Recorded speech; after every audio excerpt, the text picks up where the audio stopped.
தினம்தோறும் விளக்கேற்ற நல்ல எண்ணெய் இதயம் நல்லெண்ணெய்.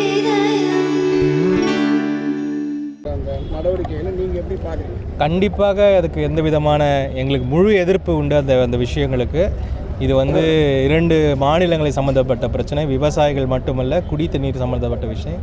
இதில் எந்த விதமான முன்னெடுப்பும் எடுக்க, எந்த விதமான ஸ்டேட்டஸ்கோ மாறுறதுக்கு விட மாட்டோம். காங்கிரஸ் கட்சியை பொறுத்த வரைக்கும் எங்களுடைய சிஎல்பி லீடர், ரொம்ப மாநில தலைவரும் சிஎல்பி லீடரும் ரொம்ப கிளியராக சொல்லிட்டாங்க, மேகதாதுவில் ஒரு செங்கல் கூட எடுக்க நாங்கள் அலோவ் பண்ண மாட்டோம். அதில் எந்த மாற்று கருத்தும் தேவையில்லை. என்னை பொறுத்த வரைக்கும் இன்றைக்கி தான் அந்த படிப்பகத்தை பற்றி ஒரு செய்தி நான் கேள்விப்பட்டேன். அதோடய டீட்டெயில் என்னன்னு நான் பார்க்கணும். ரெண்டாவது அது பிபிபி மாடலில் பண்ணுற மாதிரியும் சொல்லியிருக்காங்க. அதோடய டீட்டெயில் பார்க்காம நம்ம கமெண்ட் பண்ண முடியாது. பெயர் மாற்றங்கள் எல்லாம் என்னை பொறுத்த வரைக்கும் ஒரு முக்கியமான விஷயங்கள் அல்ல.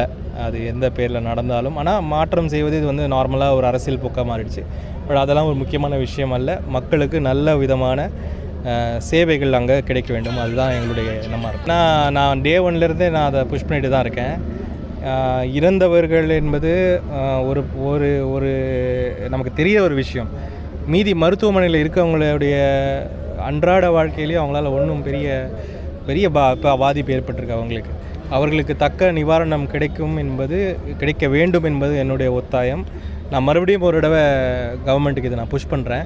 ஏன்னா இந்த 2 மாநிலங்கள் இன்வால்வ் ஆகிருக்கிறதுனால அதில் நிறைய விஷயங்கள் அந்த ஒர்க்மென்ஸ் இன்சூரன்ஸ்லேருந்து வரும், பிஎஃப்லேருந்து வரும் அப்படின்லாம் சொல்கிறாங்க. ஆனால் அது முக்கியம் கிடையாது.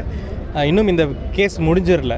அதாவது இன்னும் அந்த அந்த கம்பெனி ஓனர் என்ன காம்பன்சேஷன் கொடுப்பாரு அப்படின்றதும் ஒரு ஃபேக்டர் இருக்குது.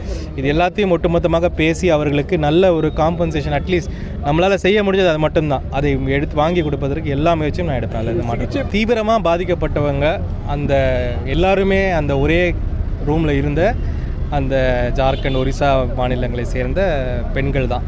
நம்ம திருவள்ளூரை சேர்ந்தவர்கள் அவருடைய பாதிப்பு லெவல் கம்மி தான் கம்பேர் பண்ணும்போது. யாருமே வெண்டிலேட்டருக்குள்ளே போகலை. வெண்டிலேட்டருக்குள்ளே போன கேஸ் எல்லாருமே ரொம்ப டேஞ்சரஸ் பொசிஷனில் தான் இருக்காங்க. அஃப்கோர்ஸ் நான் சொன்ன மாதிரி இந்த கேஸ் இன்னும் நடந்துட்டு தான் இருக்குது. இன்னும் அந்த அமோனியாலாம் இன்னும் எடுக்க வேண்டும். இந்த மாதிரி நிறைய விஷயங்கள் நடந்துட்டு கொண்டிருக்கிறது. எல்லோருக்கும் தக்க நிவாரணம் கொடுப்பது ஒரு அரசாங்கத்துடைய கடமை. அதை பெற்று தருவது எங்களுடைய கடமை. நாங்கள் அதுக்காக தொடர்ந்து ஒத்தாயம் செய்வோம்.